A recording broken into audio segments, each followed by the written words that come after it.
Hi, I'm Bill with Zora Outdoor. On behalf of expertvillage.com, we're here today at Chapel Ledges in Ashfield, Massachusetts, and in this series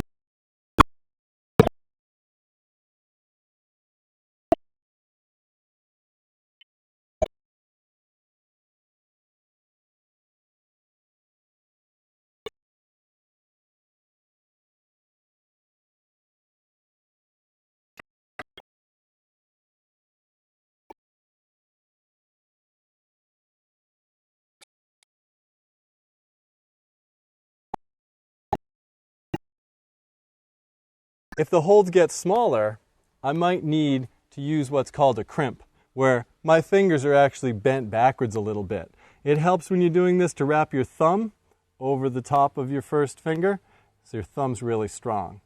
This is strenuous, can be painful, but it allows you to use smaller holds on your way up. The last thing to think about is, can I push? Because anytime I can use a pushing hold, then I don't have to use my fingers at all. So if I can push down with my palm or push against a flat face in order to oppose a foothold, that's going to save my fingers a lot of trouble.